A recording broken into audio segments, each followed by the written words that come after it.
પાટણ તાલુકા સિદ્ધપુર ગામની દેવી પૂજક સમાજની પીડિત મહિલાએ પાટણ પોલીસે માર માર્યો હોવાના આક્ષેપ લગાવ્યા।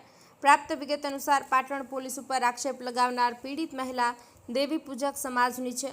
વડનગર સિવિલ હોસ્પિટલમાં દવા માટે આવેલ ત્યારે તેના શરીર ઉપર જે મારના નિશાન જોયા તે કોઈ જોઈ શકે નહીં તેવા હતા અને તે વિડીયો બતાવી શકાય તેવું પણ નથી। આ બાબતે એલસીબી પીઆઈ અને સિદ્ધપુર પીઆઈ સાથે વાત થઈ તો તેમણે કહ્યું કે અમને ખબર નથી, તપાસ કરવી લઈએ અને આ મહિલા અને તેના પતિને પડોશી સાથે ઝઘડો થયો હતો અને તેનો પતિ હાલ 307ના ગુનામાં જેલમાં છે। તે કેસના અનુસંધાને પાટણ પોલીસ તેની પૂછપરછ કરવા સાદા ડ્રેસમાં આવી હતી। પાટણ પોલીસે કહ્યું કે તેને કોઈની સાથે પ્રેમ છે અને તેની સાથે ભાગી જવું છે, જેથી તેને તેના કાકા સસરાને માર માર્યો અને પતિને પણ ફસાવ્યો તેમ કહીને તેને હાથ ઉપર તેમજ નિતંબ પર માર માર્યો છે। માર મારેલો છે તેનો વિડીયો તેને ઉતાર્યો છે અને તે વિડીયોમાં સ્પષ્ટ દેખાઈ આવે છે કે પોલીસે તેને પર અમાનુષી અત્યાચાર કર્યો છે। આ કેસમાં મુખ્ય વાત તો એ છે કે પોલીસને કોઈને માર મારવાનો અધિકાર નથી।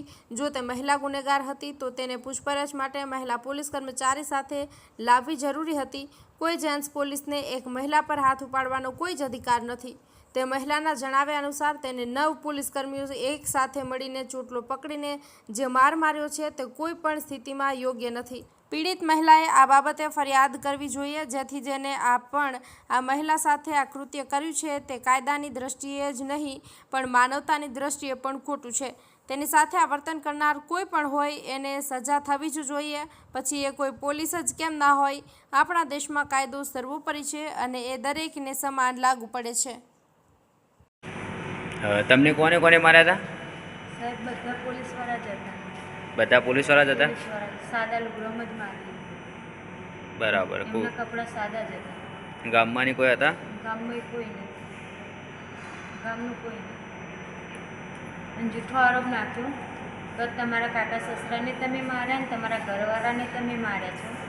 તમે પ્રેમ કરવાના કારણે લઈને નાહી જવાના કારણે કે તમે આ બે વ્યક્તિને મહી નાખી અને તમે નાઠા વળગી, આ કારણથી મને મારી છે। પોતાના ઘરવાળાને સિદ્ધપુર આપણે પસંદની નદીની ત્યાં દાટી દીધા છે।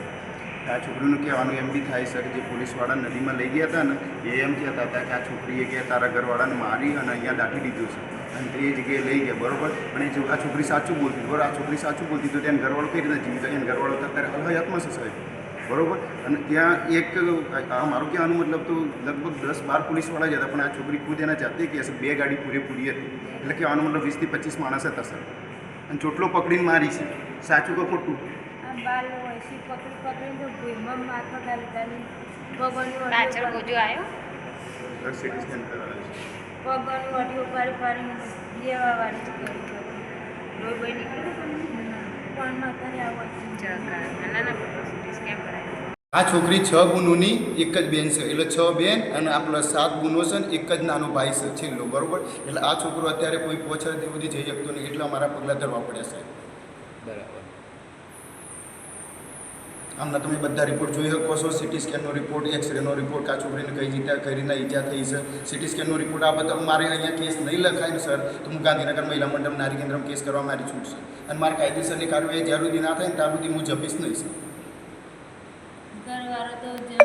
Incoming call from Sailor Sabai Paramara identified by Truecaller. 3 છોકરીઓ છે ને એક જ છોકરો છે, 3 છોકરીઓ છે ને એક જ છોકરો છે। હજી તો મહિનો થયો નહીં।